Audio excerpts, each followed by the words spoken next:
after the loss. Again, their first home loss in almost 2 months with Sunday. Last time they lost back-to-back home games was games 4 and 5 of the NBA Finals against the Lakers. Pierce right away scores the first bucket.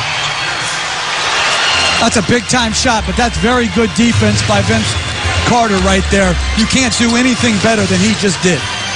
Carter is on Pierce. Barnes is on Ray Allen. Nelson kicks it out. Carter did a good job attacking in game 1. Attacks there. And unable to get it to go. Last touch by Howard. And you look at that first possession, pick and roll Jameer Nelson. I thought the first time all series, Dwight Howard was able to roll to the paint with not a green jersey on him. And I thought that could have and should have been a lob right up to the rim. Stan Van Gundy talking about game 1. Said lack of energy and effort was key. He does not expect that. One of the things he said about his team all year, they bring it every night. As Pierce's foul on his way to the basket goes down. And to me, this is the way that Dwight Howard's going to have to get off in this series. Pick and roll, has the ability to float. Nobody on him. You have to deliver the basketball on point or throw it to the rim and allow him to do his damage that way. So Pierce quickly to the free throw line. Whereas Stan Van Gundy did not like his team's energy in game 1. That's what Doc Rivers loved the most. He didn't feel his team played their best basketball, but they played with such a force that it forced the Magic to come from behind right from the get-go. When Orlando scored just 14 points in the first period of game 1.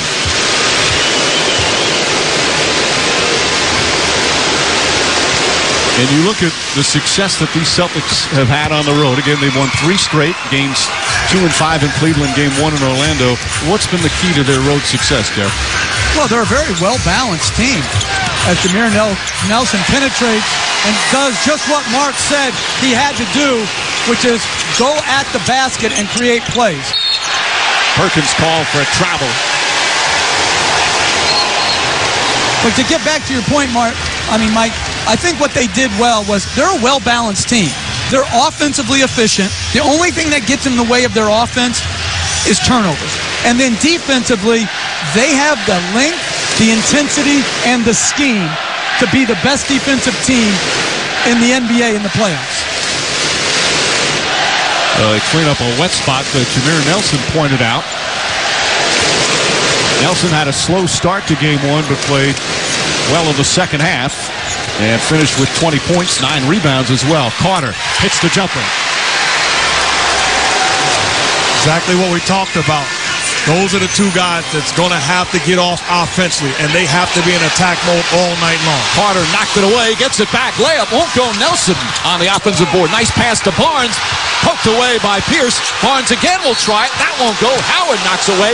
And Harley heard the whistle, but there was one call, and it's in the act of shooting. So the Magic will shoot free throws. Ray Allen picks up his first. A good job chasing down loose basketballs that they were not able to get in game 1. There's a lot of contact right there as Matt Barnes tries to go to the basket 2 or 3 times. Right, but that no call on Vince Carter was the right no call. And this is where the Magic, to me, have to manage their frustration. If you miss with limited contact, you cannot look to somebody else like an official. And Boston has the same issue sometimes. You've got to be able to play through it. Either make, or if you do get hit, make sure it's a credible foul that you're complaining about.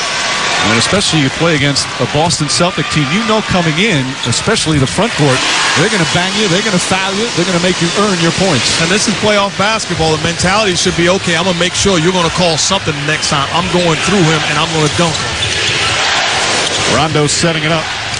Allen to Perkins. Good ball movement. Pierce, little head fake, and hits a 3. Paul Pierce was 6 of 8 in game 1. He'd been struggling in the playoffs from the field for much of the postseason, but he's off to a terrific start here in game 2. And that play was all set up by Ray Allen's pass to Kendrick Perkins. Perkins, the block shot. Barnes nearly stole it. Perkins is second in the playoffs behind Dwight Howard in shot blocking. Pierce will try again. 3 for 3 is Paul Pierce.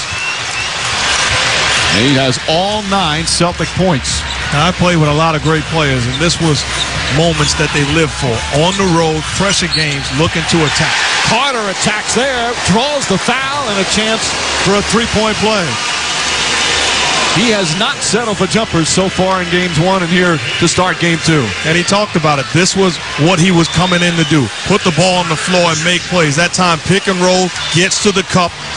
That's easy offense. What that's going to allow him to do is open up opportunities for the other guys on the floor because of his aggressiveness.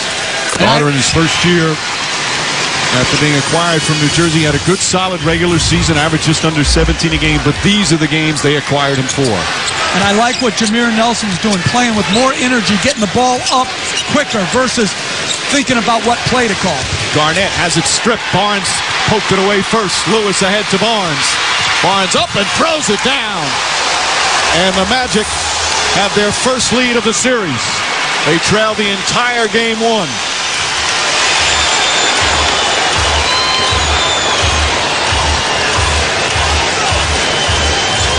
And there's no question you see a different Magic team to start than what you saw Sunday afternoon.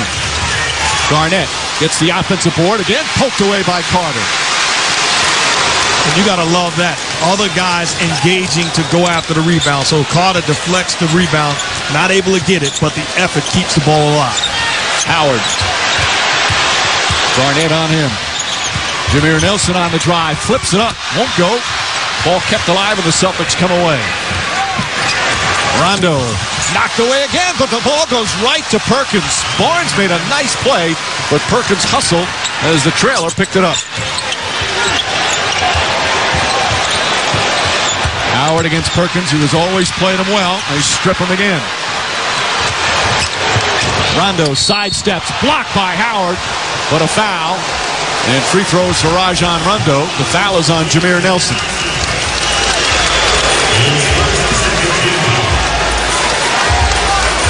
I would much rather see what we watched Kevin Garnett do. Kick the ball out and set a quick screen. But I love the fact that he did not complain, got back on the defensive end, and blocked the layup attempt of Rondo. Again, you see a different effort to start. Your brother Stan Jeff said after watching the film, he saw two teams in two different speeds to start the game. You know, they're both playing at a pretty high speed right now to start game 2, and you expected that from Orlando.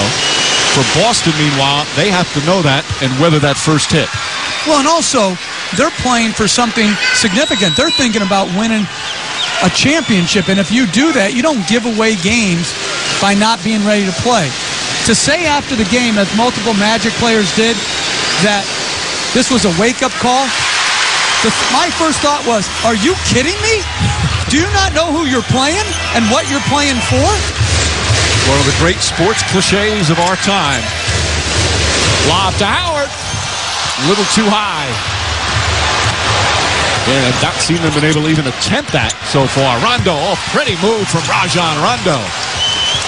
That's a heck of a move by Rondo, but that's bad defense by the Magic. 3 guys in the paint area allowing him to get all the way to the cup.